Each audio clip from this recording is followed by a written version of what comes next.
Get down on your knees. Apologize. Now. My daughter-in-law said it, her voice cold as stone.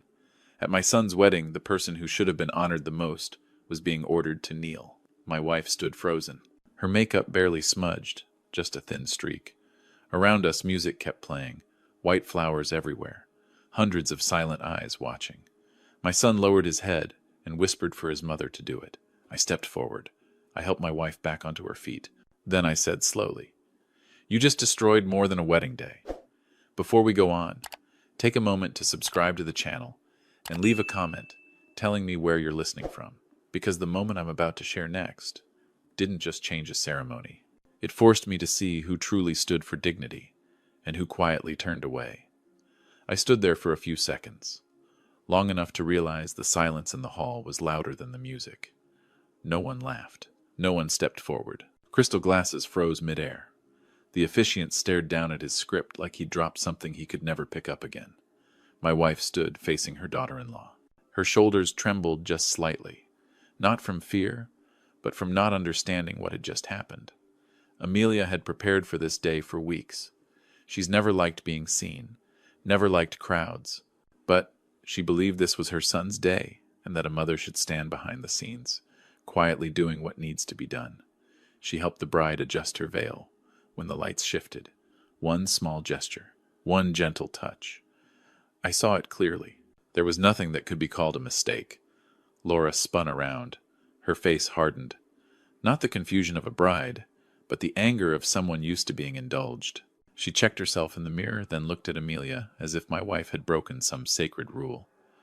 "You ruined it," she said. Her voice wasn't loud, but it was sharp enough to cut the air. "You need to apologize." Amelia opened her mouth. She hadn't even spoken yet when Laura stepped closer. There was a movement, fast, careless. Not something I want to name. Just a moment that crossed a line. My wife stumbled. Her hand instinctively reached for the floor to steady herself. Everything unfolded in front of me, painfully slow. "Kneel," Laura said next, this time without hiding it. "Apologize, in front of everyone." I looked around. Carefully made-up faces, expensive suits, people who had smiled warmly when they entered this estate. No one said a word. That silence wasn't accidental. It was chosen. Justin stood not far away. My son. I waited for him to lift his head. I waited for one simple sentence. It didn't even need to be loud. Instead, he walked over to his mother, bent down, and spoke softly, like he didn't want anyone to hear. "Mom, just do it. It's nothing. Her family is helping me a lot." I didn't feel anger right then. What came first was emptiness. I looked at the boy I had raised. The man I believed understood boundaries, understood dignity. He didn't look at me. He didn't look at his mother. His eyes were fixed on the bride's family, where quiet nods were already being exchanged. Amelia didn't cry. That hurt me more. She looked down at the marble floor where the lights reflected into cold streaks. I knew what she was thinking. She was asking herself what she had done wrong, to be standing like this on a day that should have been filled with blessings. I stepped forward. Not fast, not slow. I placed my hand on her arm, felt the faint trembling, and helped her stand upright. I didn't look at Laura yet. I looked straight at my son. Justin turned away. When I finally faced Laura, my voice was calm, loud enough for those nearby to hear, but not loud enough to turn it into a performance. No one in my family kneels over a smudge.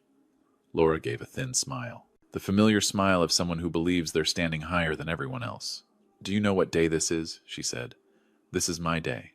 You don't want to make a scene, do you?" I nodded. "Yes, it's your day." I paused. Just one beat. "And it's also the day you showed me what you value." No one understood what I meant. At least not then. I took Amelia's hand and led her away from the ceremony area. The music started up again, a little rushed. The officiant forced a smile, said a few words to patch the air. Scattered applause followed, late automatic. We walked down the long hallway, leading to the garden behind the estate. It was quieter there. I heard Amelia's breathing slowly steady. She didn't ask me anything. She just held my hand tighter.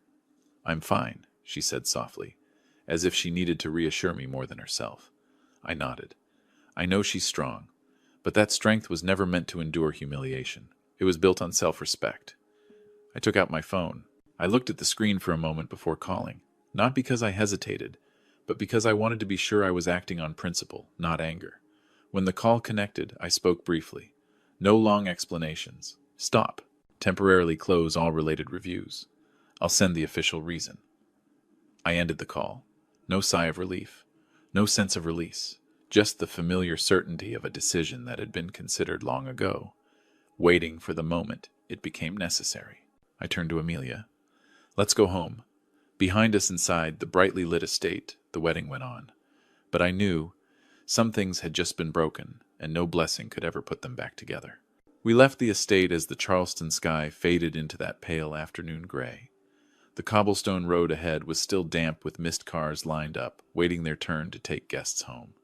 No one noticed us anymore. At parties like that, silence disappears quickly, replaced by drinks, laughter, and whatever people are eager to forget.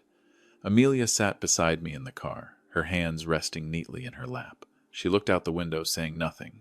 I knew she didn't need comfort. What she needed was to know that what had just happened wouldn't be treated as something small, that her dignity wasn't left behind in the ceremony hall with the white flowers. As the car pulled away, I finally allowed myself to think back to that morning. 24 hours earlier, I had been standing in a windowless conference room, fluorescent lights bearing down on the table. Familiar faces sat across from me, tired but focused. Thick folders lay neatly marked in front of us. I'd spent most of my life in rooms like that, so the heavy silence of big decisions was nothing new. They call me a consultant, a word that sounds harmless enough. But in federal projects, a consultant stands at the line. The one who says yes, or not yet. The one who weighs not just numbers, but people. This port project was worth billions tied to hundreds of subcontracts. It wasn't just steel and concrete. It was security, reputation, things you can't fix once the foundation is poured wrong. The name Howard appeared on the proposed subcontractor list very early on. I knew him before I ever knew Laura would become my daughter-in-law. The financials of his real estate group weren't clean. Not bad enough for immediate rejection, but concerning enough to take note. Layered loans. Promises backed more by words than guarantees. I'd asked for deeper review, not out of spite, just professional habit. That evening, both families gathered for a rehearsal dinner, a meeting designed more for showing off than for bonding. Howard talked a lot about coastal properties, about close relationships, about how this federal project would be the final push to restore his company's former standing. He never said it outright, but everyone knew what he was waiting for. Laura didn't bother hiding it. She scanned the room as if assigning value to each person. When her gaze landed on Amelia, it carried something I recognized instantly. Contempt wrapped in a polite smile. Amelia stayed gracious. She asked questions. She listened, the way she always does with any family her son chooses to be part of. At one point, Laura leaned toward me, her voice light. I hear you've retired. That's nice. Finally time to enjoy yourself. I smiled. I changed roles. She nodded, didn't ask another question. That silence said more than curiosity ever could. To Laura, some people don't need to be understood. They just need to be placed in the right category. I watched everything. No notes, no reactions. I wanted to see how they behaved when they believed there was nothing to lose. That has always been the most accurate test. And by the next morning at the wedding, that test ended, very clearly. The car stopped in front of our hotel. I stepped out first and opened the door for Amelia. She placed her hand on mine for a brief second. A small gesture, but enough to tell me she had steadied herself. In the room, Amelia changed out of her evening gown into familiar clothes. She hung the dress carefully, smoothed the fabric as if it carried no memory at all. I watched her, then turned to the window. Outside, the city moved on as usual. No one knew a line had just been drawn. I picked up my tablet and reopened the notes from the meeting the day before. The numbers were still there, but now they carried an added weight. Leadership ethics aren't abstract. They show up clearly in how someone allows their child to treat others, especially those they believe to be beneath them. I drafted a short evaluation. No dramatics, no emotion, just observations, risks, indicators of management culture. I didn't need more evidence. I had just witnessed one of the clearest forms of it. When I sent it, my phone buzzed. A message from a familiar number. Everything okay, 3 words. I replied, clearer than ever. I knew that across the city the wedding was still going on. Laura was probably smiling for photos, convinced the moment had passed. Howard was likely raising a glass with people he wanted to impress. They didn't know that some doors don't make a sound when they close. I set the device down and sat beside Amelia. She rested her head on my shoulder, tired, but at peace. In that moment, I wasn't thinking about contracts or projects. Just one simple truth. Some boundaries don't need to be announced. When someone crosses them, consequences find their way on their own. And sometimes, it all begins with a request that seems very small on a day when someone believes they're entitled to everything. That evening passed very slowly. Amelia went to sleep earlier than usual, probably from exhaustion. I sat alone at the small table by the window, watching the yellow light wash over Charleston's old walls. This city is used to big stories, old families, deals made quietly. So am I. But that night, everything felt heavier. I wasn't expecting anything to happen right away. In my line of work, consequences rarely arrive at the same time as the action. They come later, moving along proper channels. I knew the evaluation I'd sent wouldn't make noise. It would simply trigger a review, the kind every partner goes through. The difference was timing. The next morning I woke up before Amelia. I made coffee, opened my phone, and read the first updates. No message from Howard. That didn't surprise me. Men like him don't call before they understand what's happening. They wait. They probe. They look for another route. Late morning, my phone buzzed. An internal number, I answered. We've reviewed the file again, the voice said, calm and professional. There are some issues that require a temporary pause. I understand, I replied. Follow procedure. The call ended. I set the phone down and looked at my coffee, now cold. I didn't feel victorious. I didn't feel relieved. I just felt the familiar order of work sliding back into place. Early afternoon, things began to move more clearly. A short message came in from someone I knew in finance. The bank just activated a risk protection clause on Howard. No emojis. No explanation. People in that world don't need many words. I could picture it clearly. An urgent call. A polite but distant voice. Numbers read aloud. Clauses once ignored, now placed on the table. When a federal project stops being an anchor, everything tied to it becomes exposed. Amelia's phone rang right after. She glanced at the screen, hesitated for a second, then showed it to me. Justin's name. I didn't tell her what to do. She decided on her own. She answered, put it on speaker. Mom, where are you? My son's voice was different from the night before. No whispering. Urgent. At the hotel, Amelia said calmly. There's trouble here. Mr. Howard, his company's in trouble. Everyone's on edge. I looked at Amelia. She didn't look at me, but I knew she was listening to every word. Why are you telling me this? She asked. Justin went quiet for a few seconds. I don't understand. Does this have anything to do with? Yesterday, I held out my hand. Amelia passed me the phone. It has more to do with things than you realize, I said. Not just yesterday. On the other end, I heard him breathe in sharply. Dad, what did you do? I didn't answer right away. I did my job. You can't do this, Justin said, his voice rising. Their family is. Your future doesn't get built on your mother kneeling, I cut in. My voice wasn't loud, but it was firm. If you think that's acceptable, then you've chosen the wrong place to stand. The call ended in silence. Amelia sat down on the edge of the bed. She didn't cry, but I saw her hands laced together, tighter than usual. That afternoon the news spread just far enough. No press, no cameras, just whispers among finance and construction circles. A contract crossed out, a guarantee pulled, a line of dominoes starting to fall. By evening I received a call from an unfamiliar number. I knew who it was before I answered. Mason Howard's voice said, trying to stay composed. We need to talk. You should talk to your lawyer, I replied. Just a few minutes, he pressed. There may be a misunderstanding. I looked out the window. There's no misunderstanding. There are things you've ignored for too long. Silence stretched on the line. When he spoke again, his voice was lower. She's young, he said. She doesn't understand? I have a child too, I said, and I'm responsible for how he behaves. The call ended with no agreement. I didn't need to hear more. Everything that mattered had already been said the day before. In the ceremony hall. In front of everyone. Late that night, after Amelia was asleep, one last update came through. No details. Just confirmation that the relevant agencies had begun reopening Howard's old files. Files once kept neatly closed by reputation and connections, now opened under a different light.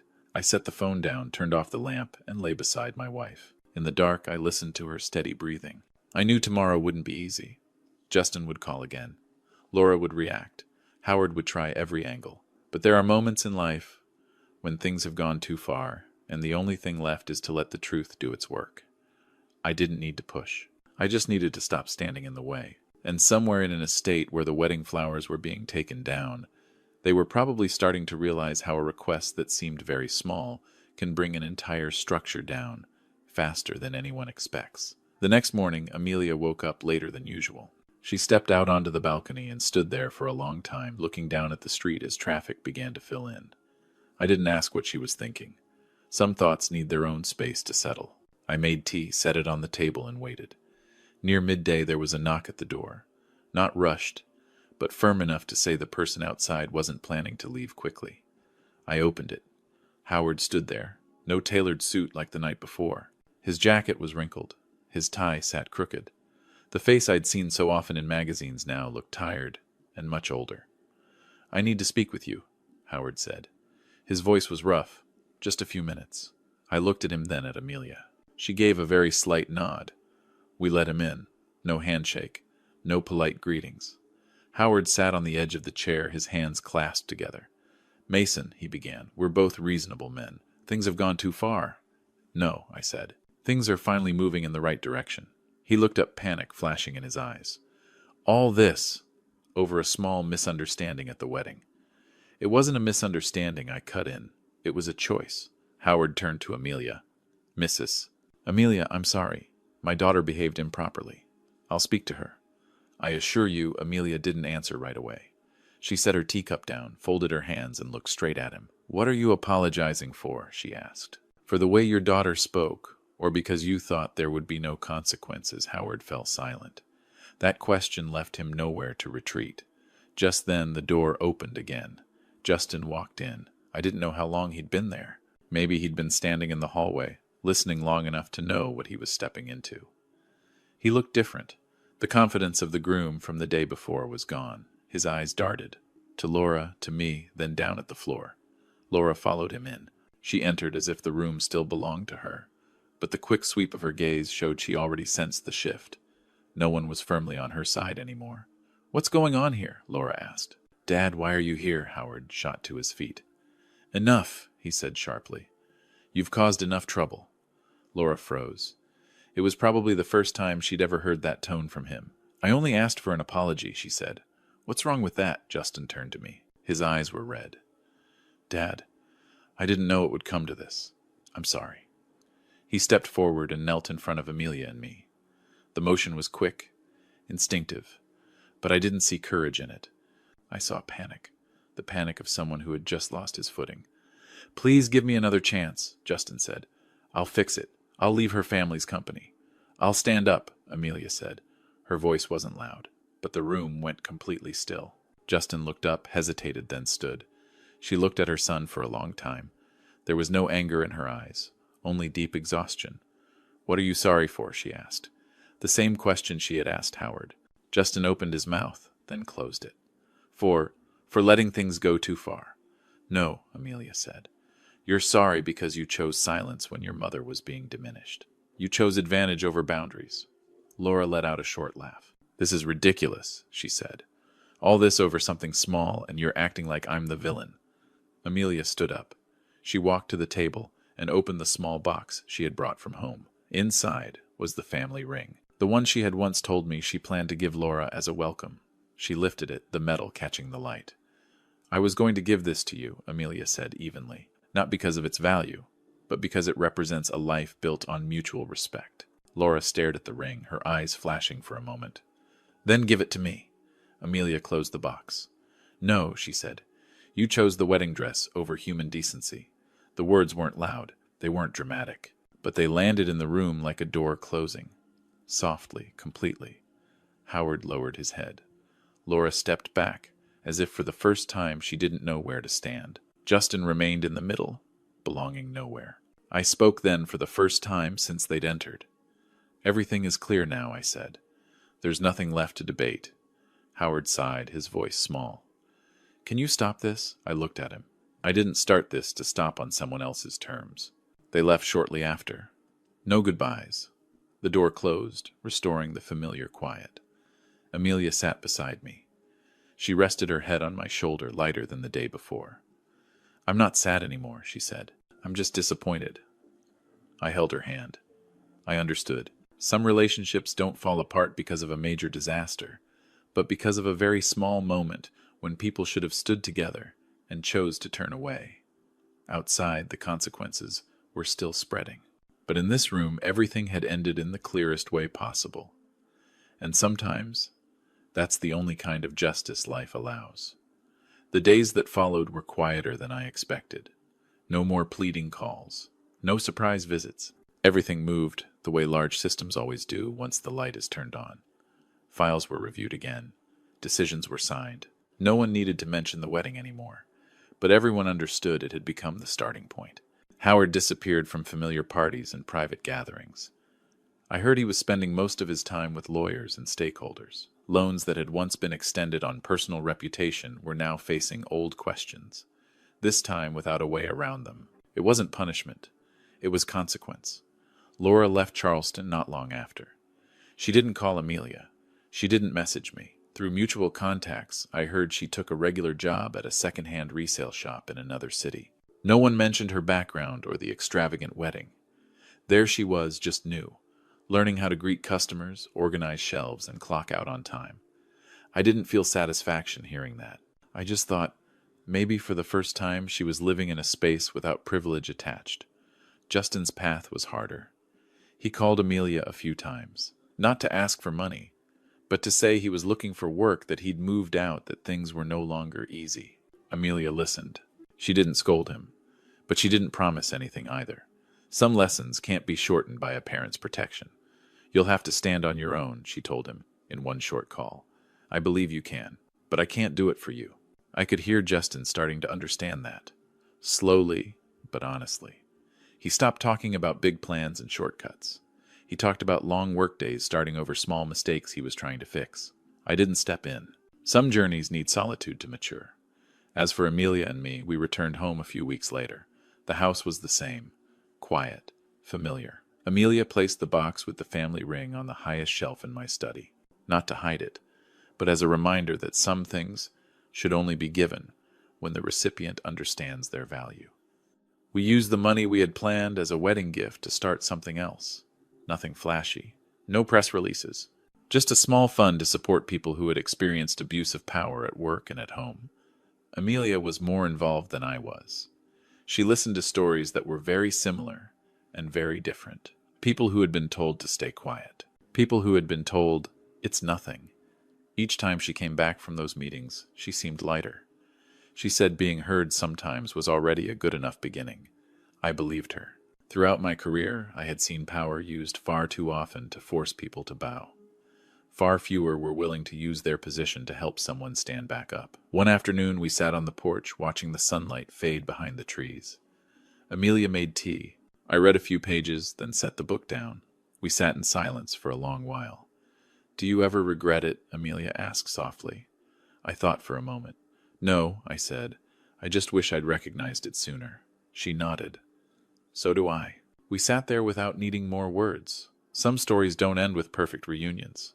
Some relationships need distance for both sides to be safe. I accept that. Fairness doesn't always bring immediate happiness, but it brings long-term peace. A few months later, Justin stopped by. No warning. He stood at the door thinner than before, but his eyes were different. No longer searching for approval, just willing to meet my gaze. I came to say hello, he said. I know I haven't earned the right to ask for anything. Amelia hugged her son. Not for long. Long enough to say the door wasn't closed, but not wide open either. I placed a hand on his shoulder. Keep going, I said. You're doing the right thing. When Justin left, Amelia turned to me and smiled. It wasn't a sad smile. It was steady. That evening I sat down and wrote this story, not to claim credit, but to remember that moments which seem very small can shape an entire life. Real authority doesn't come from making someone kneel. It comes from what you choose to do when you have the power to stop it. If you were in my place, when would you give your child a second chance? Leave your thoughts in the comments. This story is only complete because you stayed until the end. Subscribe to the channel, tap like, and share, so stories about dignity, boundaries, and decency can keep being told. Thank you sincerely for listening. The message I want to leave is simple. True power isn't about forcing others to bow. It's about making sure they're allowed to stand upright. In any situation, respect is always the most valuable choice. I'll see you again in the next story.